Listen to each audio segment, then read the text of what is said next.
August 30th, 2022. I just want to say, to start off, this video is kind of comes from inspiration I got from my last video I made yesterday, August 29, 2022.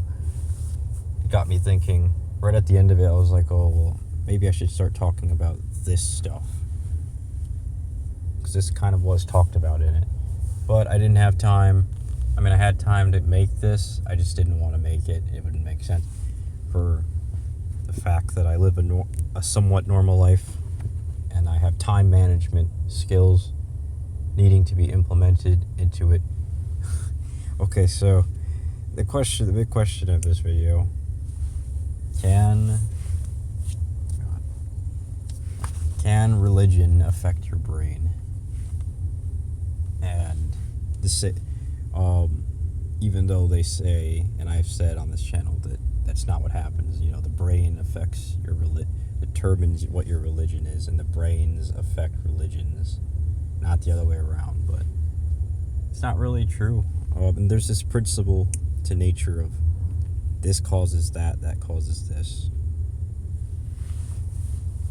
The effect of the cause affects the cause, and vice versa, because you see, it's just, that's the thing, right? So here's the thing. Yeah, so basically, the reason I'm mentioning this isn't to talk about how your brain determines your religion. I'm here because I've already talked about that all my channel. I'm here to talk about how your religion can change your brain.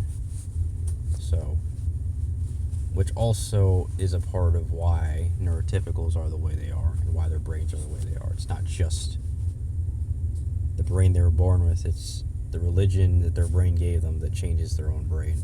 So, this causes that, that causes this. And then look at this little picture, cause, effect, you know. Or for example, right, like cause, then effect. But what if the effect of that yarn being messed up could somehow make the pet redo the same thing, because it could make it think that, because then it could start to misinterpret what happened, and start leading it to think that it should do it again, or maybe not leading it to think it should do it again, but just somehow be so confused that it ends up doing it again. I mean, it's possible, but when it comes to it just depends on which cause and effect. But yeah, I mean, with some of them, it could be like the effect could make the cause happen again, lead back to the cause, but not as easily or as hard, depending on what the cause and effect are. So, I mean, I would think if a cat took the yarn and then started messing it up, it would just leave it messed up. But, well, that's why I'm saying it. Like, a cat could never make it go back perfectly the same way. But if a human did that, then the human would make it go back to the cause. So, just like I said, it depends on what's part of the cause. Like, if it's a human is part of the cause, it's different than if it's just an animal. So, but this can be applied to the brain and religion, because and you could read these articles. There's a surprising result, blah blah blah, that religion helps the brain. Because look, we don't understand the brain fully, regardless of what they teach us. I mean, most people don't. But even if we assumed everything they taught us is true, that would just mean one of the things it would teach is that, well, the brain would be negatively impacted by a negative philosophy and or religion. And essentially,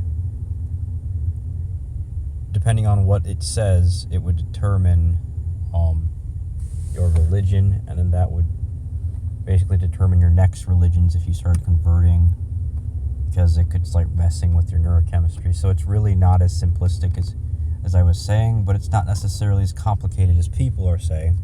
So, as neurotypicals say. So, uh, yeah, I mean, it just, there's less emotional trauma depending on the religion. I mean, if your religion puts a lot of pressure on, makes you really hard on yourself, then it's different. But if it doesn't, then not really. That's not really the religion that's causing you to have a lot of trauma or be hard on yourself. I mean, if my religion that I haven't talked about on this channel were true, it would be a really rigorous religion. It would be making somebody who has it really hard on themselves.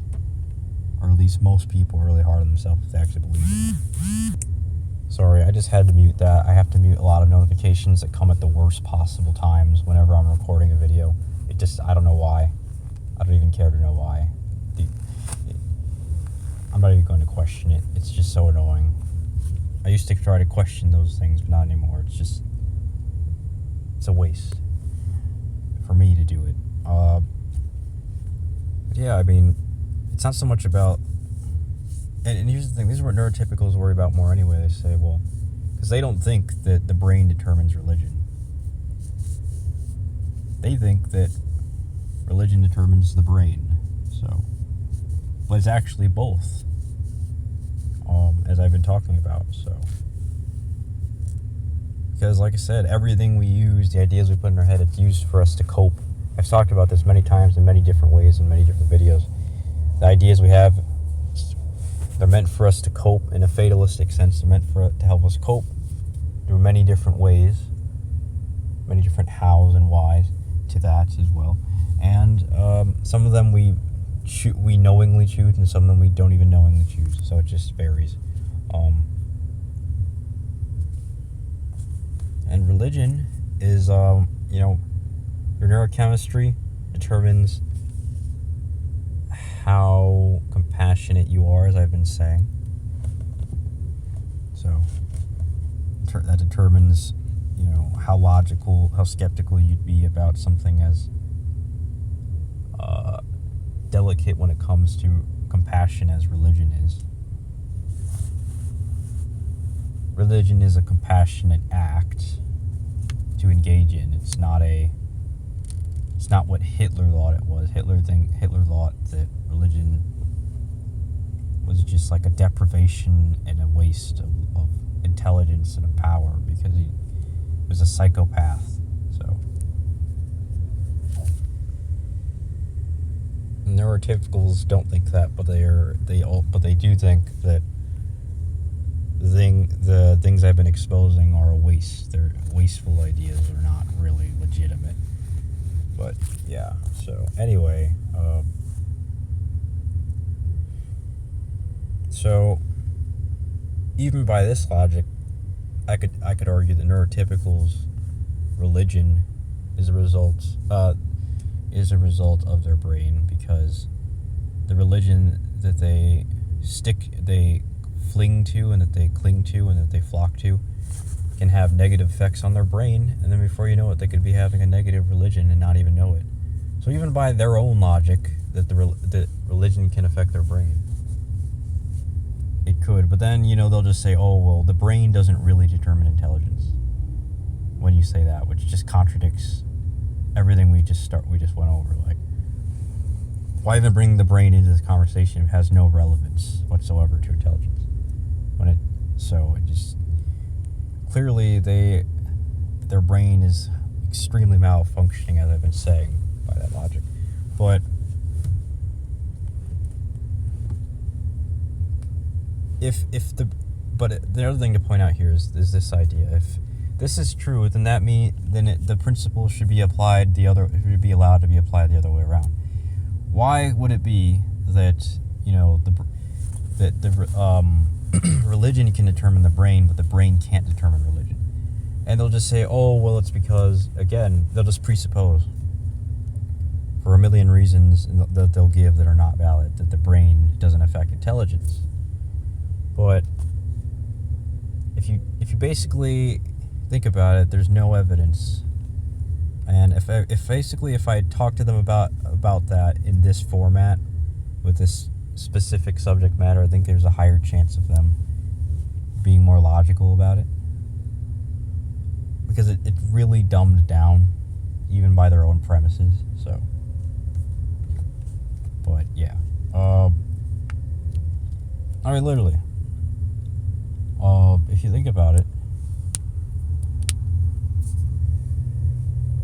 if it isn't, and if the brain doesn't affect intelligence, then why are they, have substance abuse to help their brain and stuff? Like, these people are so crazy. Human beings are so crazy. Neurotypicals are so insane, it's ridiculous.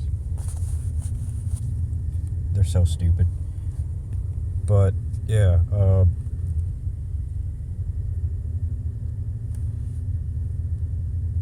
literally, and by their logic, if religion can determine how your brain works, how well it works, then why can't it, seriously? Well, that's what I was saying.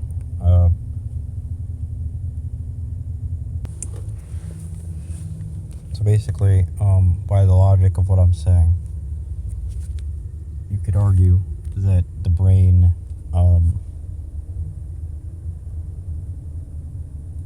there's implications about how the brain could work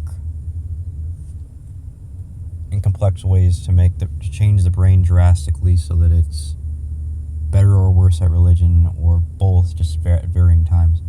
But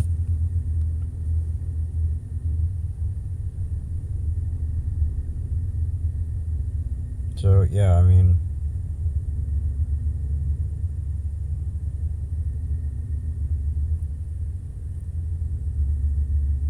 so can religion affect your brain? Yes.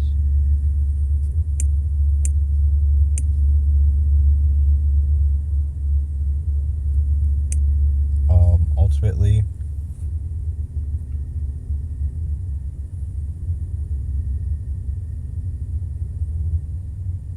or for example,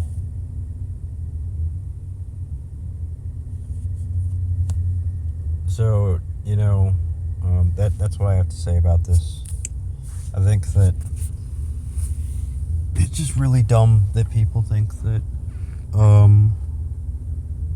religion doesn't affect, that the brain doesn't determine religion. It clearly does.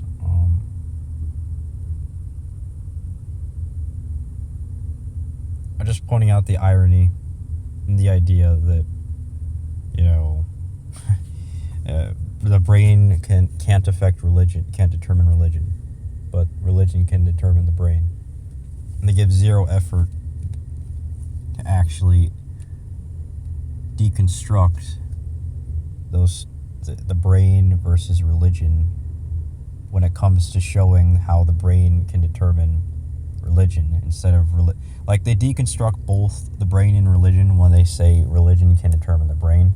But when you say the brain determine religion, they don't deconstruct both. Even though when you deconstruct both, where they do, it actually would mean that the brain can determine religion, because the brain, by the logic that the religion can affect the brain, can determine the brain,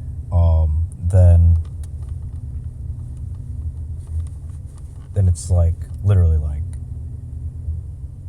you'd have to deconstruct both the brain and religion to do that. So when you do deconstruct the brain, it would, and when you do that in that instance, the evidence would just show that the brain actually does determine intelligence in major ways. So, well, I hope you enjoyed. Please like, share, subscribe. I'm out. Bye.